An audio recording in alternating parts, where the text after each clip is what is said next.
جانب وزیر اعظم کے معاون خصوصیت اطار میڈیا سے بات چیت کر رہے ہیں۔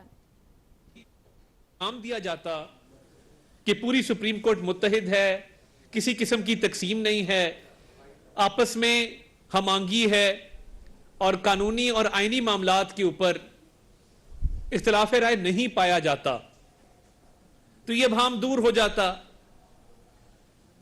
مگر اب تک وہ جو 4-3 اور 3-2 کی ڈیبیٹ ہے، قوم اس سے نہیں نکل پائی۔ اور اسپیشلی کل جب جسٹس اطہر من اللہ، جن کے بارے میں عمران خان صاحب فرماتے ہیں کہ ان کا ہر فیصلہ بہت اچھا فیصلہ ہوتا ہے، ان کے ہر فیصلے کو ماننا چاہیے، اور ان کی تعریف کرتے نہیں تھکتے، اور ان کے کلپس آپ سوشل میڈیا پہ دیکھ لیں عمران خان صاحب کے کیا تاثرات ہیں جسٹس اطہر من اللہ کے بارے میں، اور ان کی ایمانداری کی، ان کی فرض شناسی کی وہ گواہیاں دیتے رہے ہیں۔ تو وہ ایک ایسی پرسنالٹی ہیں جو اکراس دا بورڈ لوگ ان کی عزت تکریم کرتے ہیں۔ کل جب ان کا اختلافی نوٹ آیا تو میں یہ بھی سمجھتا ہوں اپنی دانست میں کہ انہوں نے چیف جسٹس صاحب کے حوالے سے بہت سارے سوال اٹھائے ہیں، اور جو بڑے اہم اور بڑے غور طلب سوالات ہیں۔ سب سے پہلی بات اس میں یہ ہے کہ کیا جسٹس اطہر من اللہ نے اپنے آپ کو 5 رکنی بینچ سے علیحدہ کیا تھا کہ نہیں کیا تھا؟ جو 7 رکنی بینچ سے شروع ہوا اس سے علیحدہ کیا کہ نہیں کیا؟ وہ یہ کہتے ہیں کہ نہ میں نے اپنے آپ کو بینچ سے علیحدہ کیا، نہ میں نے کیس سننے سے معذرت کی۔ اب لگتا یہ ہے کہ کیونکہ وہ 4-3 کا فیصلہ لگ رہا تھا جس طرح بات جا رہی ہے، تو اطہر من اللہ صاحب کو اس بینچ سے آؤٹ رکھا گیا۔ یہ بہت بڑا الزام ہے، بہت بڑی چارج شیٹ ہے جو قانونی ماہرین ہیں اس پہ اپنی رائے دے رہے ہیں کہ جسٹس اطہر من اللہ کو اس بینچ سے علیحدہ کیا گیا بغیر کسی وجہ کے۔ بینچ ایک دفعہ کانسٹیٹیوٹ ہو جائے تو اس کی ایک ہی صورت ہے کہ یا جج معذرت کر لے یا کوئی نیا بینچ تشکیل دیا جائے۔ جب تک وہ بینچ چلتا رہے گا آپ کسی جج کو اس سے ڈس ایسوسیٹ نہیں کر سکتے جب تک وہ قانونی لینگویج میں خود ریکیوز نہ کرے۔ اب یہ بڑی عجیب بات ہے کہ ان کو اس بینچ کا حصہ کیوں نہیں بنایا گیا۔ اب انہوں نے بہت ساری باتیں کی ہیں آرٹیکل 184(3) کے حوالے سے کہ سوو موٹو یا اوریجنل جورسڈکشن کب ایکسرسائز ہو سکتی ہے۔ وہ تب ہو سکتی ہے، یہ مارجنلائز گروپس کے لیے ہے، یہ پسے ہوئے طبقوں کے لیے ہے، یہ ان طبقات کے لیے ہے جن کا معاشرے میں استحصال ہو رہا ہو۔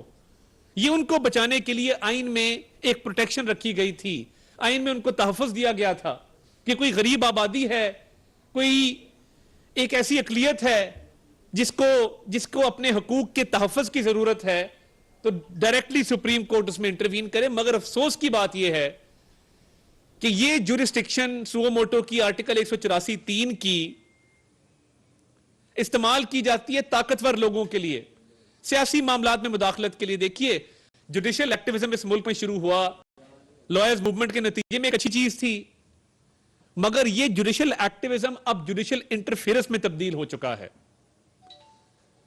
یعنی اب باقاعدہ پارلیمان کے معاملات میں، سیاسی پارٹیوں کے معاملات میں عدالتی مداخلت کی جو ٹرم ہے وہ آ گئی ہے۔ اور کل اطہر من اللہ صاحب نے یہ کہا کہ پولیٹیشنز ان جوڈیشل روبز، یعنی وہ جو گاؤن ایک پہنتے ہیں جج صاحبان، وہ جج کا ہونا چاہیے، اس گاؤن کے نیچے کوئی سیاستدان نہیں ہونا چاہیے، اور سیاسی اختلافات، سیاسی تنازع، اس میں کورٹ کی انٹرفیئرنس نہیں ہونی چاہیے۔ انہوں نے اس اسمبلی کے ڈیسولوشن کا بھی ذکر کیا۔ دیکھیے یہ ایک بہت بڑی ایک سازش ہوئی ہے اس ملک میں، جس کے تحت پہلے قومی اسمبلی کو کیسے توڑا گیا کہ جب کہ تحریک عدم اعتماد آ چکی تھی، آئین کہتا ہے کہ تحریک عدم اعتماد کے ہوتے ہوئے اسمبلی کو نہیں توڑا جا سکتا، ڈپٹی سپیکر نے ایک غیر آئینی فیل کیا۔ اب اس کے بعد 63A جو یہ واضح کرتا ہے کہ کوئی بھی ایسا رکن اسمبلی جو اپنی پارٹی کے سربراہ کی منشا کے خلاف ووٹ ڈالے گا وہ ڈی سیٹ ہوگا، کہیں آئین میں یہ بات درج نہیں ہے کہ اس کا ووٹ گنتی میں شمار نہیں کیا جائے گا.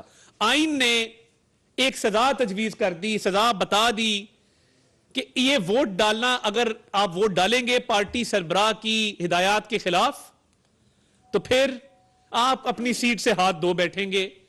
یہ نہیں لکھا ہوا کہ آپ کا ووٹ گنتی میں شمار نہیں کیا جائے گا. یہ کیسا گناہ ہے کہ یہ گناہ سرزد بھی نہ ہو اور اس گناہ کی سزا بھی دے دی جائے, کیونکہ ایک تاثر یہ ہے کہ ایک سیاسی جماعت کو اس کا فائدہ پہنچانا مقصود تھا.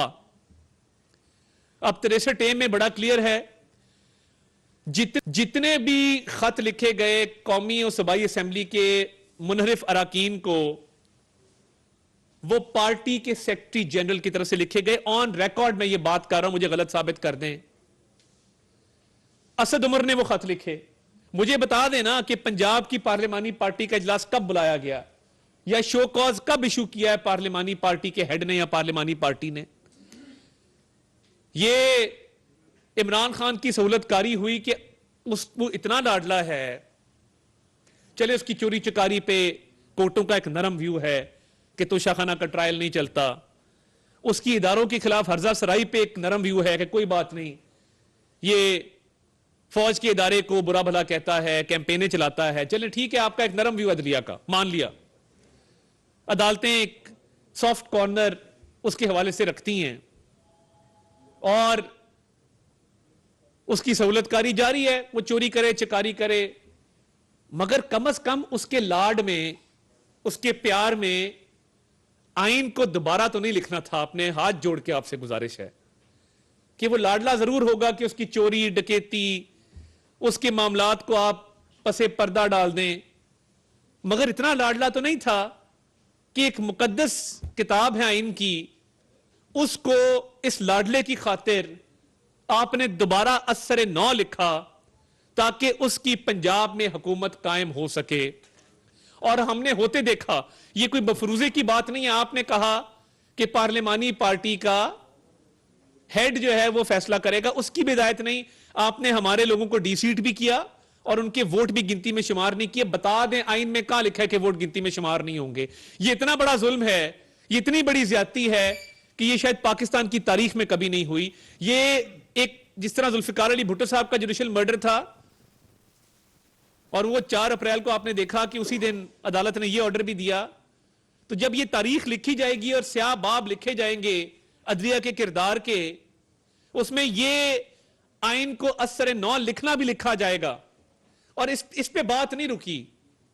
پھر جب چودھری شجاعت صاحب کی چٹھی آتی ہے اور وہ بطور پارٹی ہیڈ اپنے اراکین کو کہتے ہیں کہ آپ لوگوں نے حمزہ شہباز کو ووٹ ڈالنا ہے, تو آئین دوبارہ لکھا جاتا ہے اور کہا جاتا ہے نہیں, یہ پارلیمانی پارٹی ڈیسائیڈ کرے گی, پارٹی ہیڈ ڈکٹیٹر ہوتا ہے.